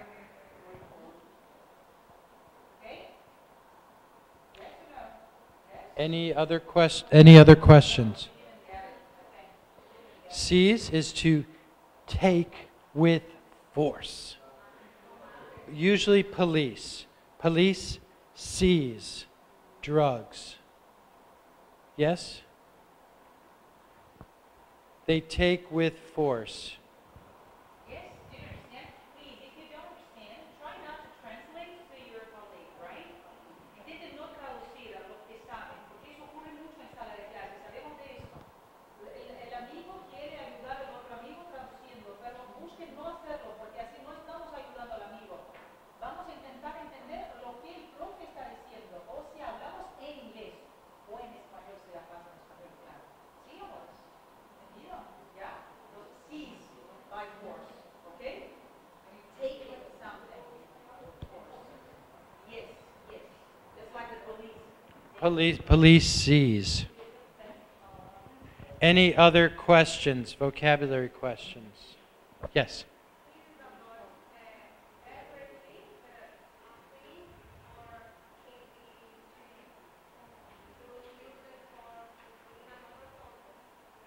Good question. It usually. Seize the day. It's your birthday. Yeah. Happy birthday to you. Okay, so seize your day. So have fun.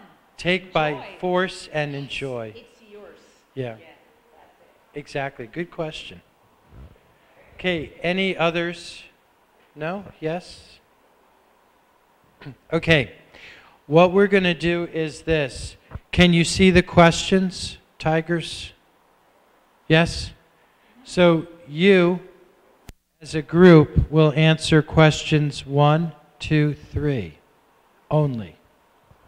Monkeys, 4, 5, 6 only. Lions, 7, 8, 9 only.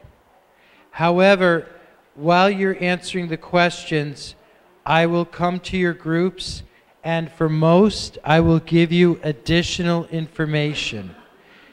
You have to remember the additional information because you're going to talk to other groups, okay? Everyone understand? You answer only your 3 questions, but for many of the questions, I will tell you more. You have to remember, okay?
Okay, everyone.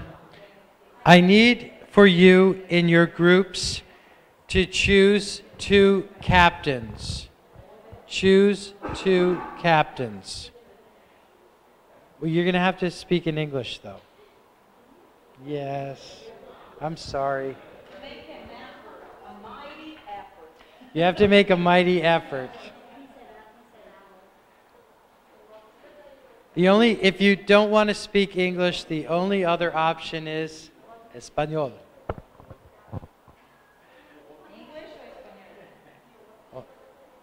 Nihongo demo ii desu yo. So, no. So I need 2 captains each team. Who's the captain? Captains do less work. Captains do less work. Believe him. He's serious. 2. You're going to have to try in English, though. Okay? Who are the captains? You and who else? Captains do less work.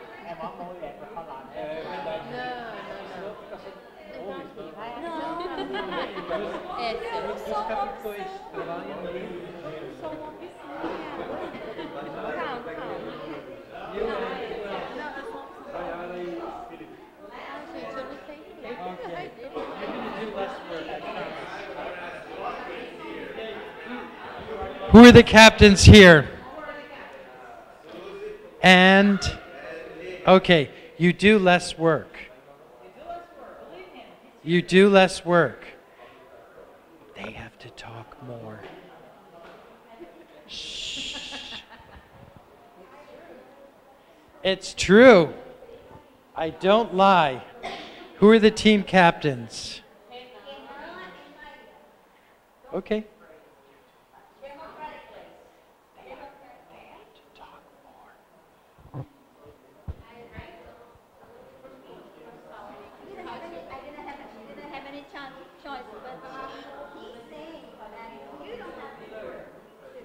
No, they have to work, but they work less.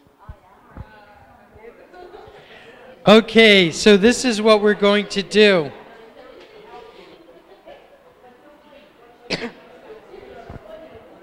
So, team captains, stay. Team captains, stay. Team captains, stay. Now, tigers, not team captains, tigers, move to the monkeys. Monkeys, move to the lions. Lions, move to the tigers. Team captain, stay. Team captain stays.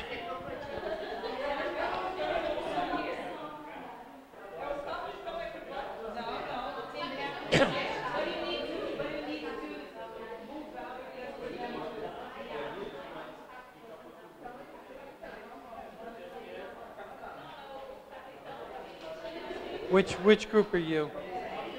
Monkey, oh, you go there. Captain, my captain. Captain, my captain.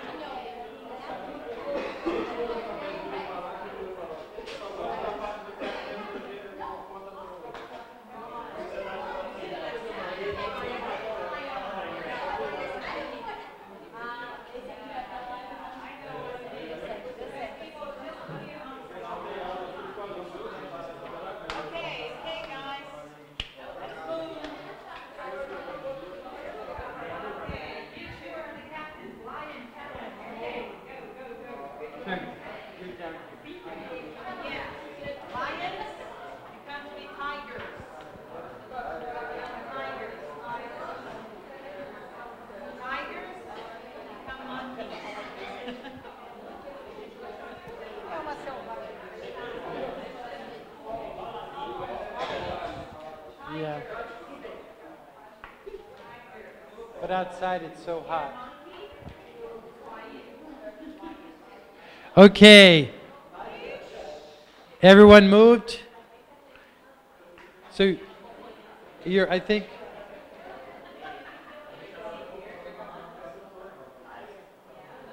okay.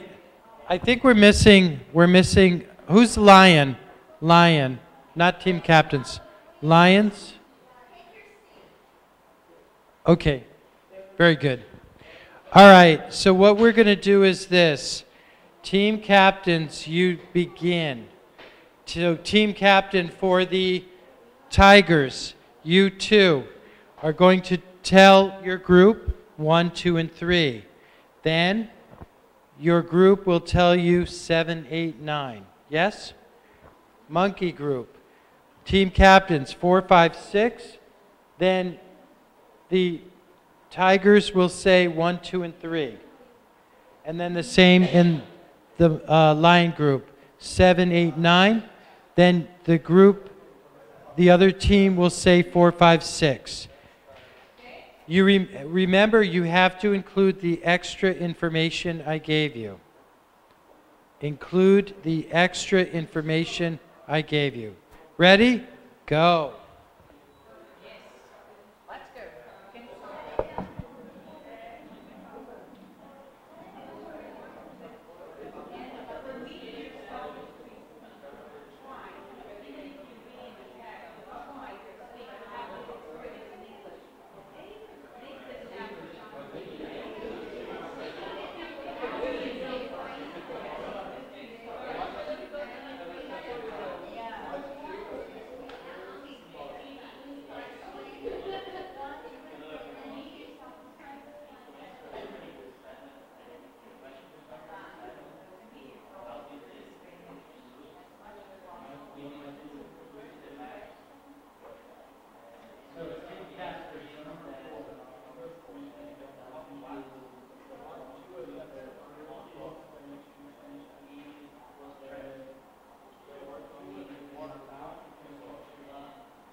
No, but I charged it last night. I didn't charge. I didn't realize that was this morning.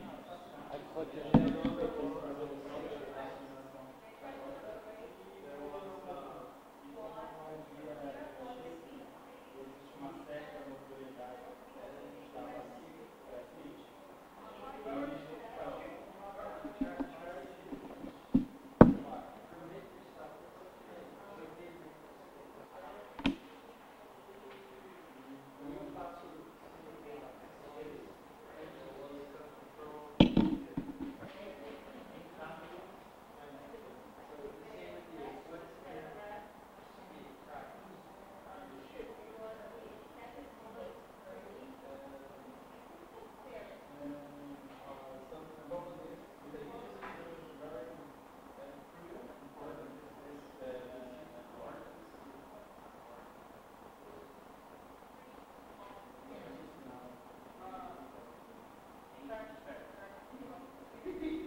let's switch one more time. So, lions to monkeys, no. Tigers to lions, lions to, no. Monkeys to tigers. One more.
Okay, again, team captains begin, and then very important, afterwards, the new group has to say their answers to their questions. Okay, please begin.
So let's just record. Okay, we're going to finish. May I have your attention?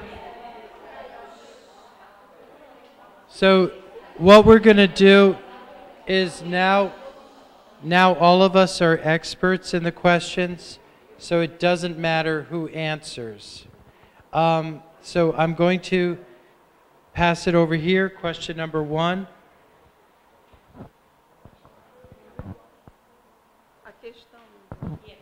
Just for read, answer, I don't know. Because the answer.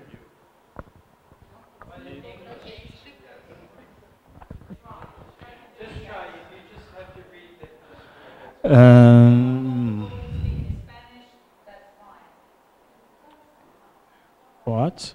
If you feel more comfortable to speak in Spanish, that's fine.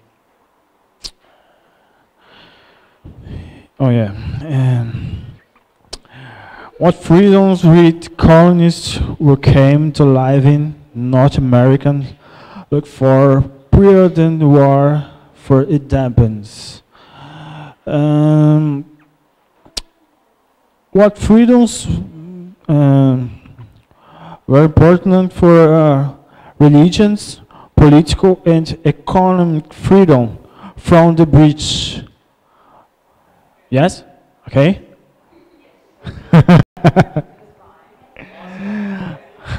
And two. No? So number two. Two over here. Someone take the mic. Number two.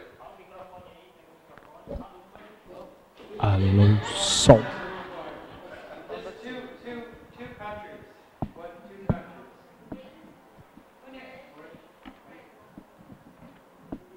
She said, just repeat. Britain. Britain. France. Just repeat. Britain. No. France. Britain, France.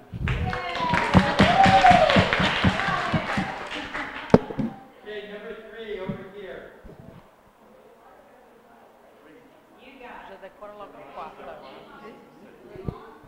Vê logo a quarta. New laws and taxes. New laws. Taxes, what else? Yes. Oi. Repeat. New laws, taxes, and no land. No new land. No. No new lands. Yes. So somebody new, someone different. Four. Number 4. A true event occurred in Boston is Boston Massacre into the Boston Tea Party.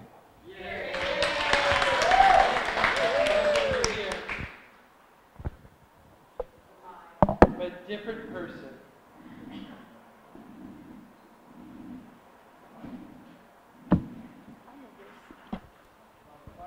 Yes.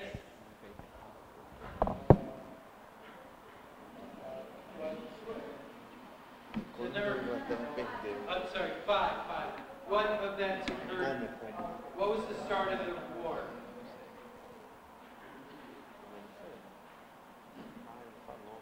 So it's on page 2, first paragraph.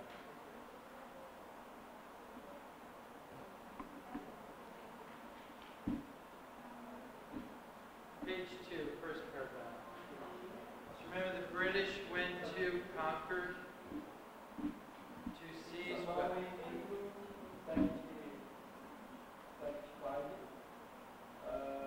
All the British soldiers were sent to seize colonies.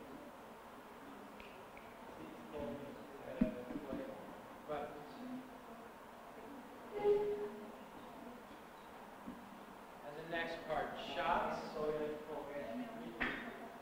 Shots were exchanged. Shots were exchanged at the yes. Yeah. Next, number 6. 6. You. Another person. This one is only a year, it's easy. 1781. Yeah. 1781. Number 7. 7. You guys. Aliens blocked the land exits. And they were trapped. Yes? So. They were trapped. That's fine. Yay. Number 8. 8.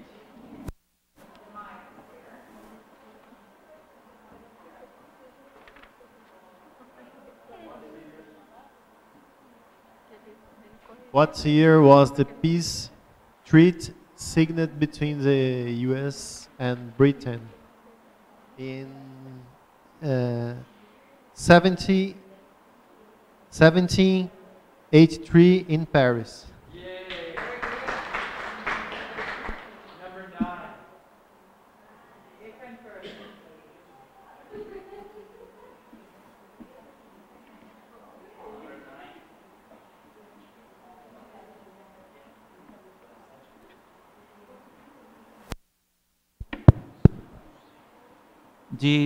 The question is no. Just a small group of colonies, more specifically 10%, fought a war against Britain. Do you want to talk about who they were? You gave the answer so well. You gave the extra information. It's so good. And the additional information is about the percentage of the population that support the War of Independence. Only 10% of the population, the elite of the population, had support the War of Independence because they had to pay more tax, and they didn't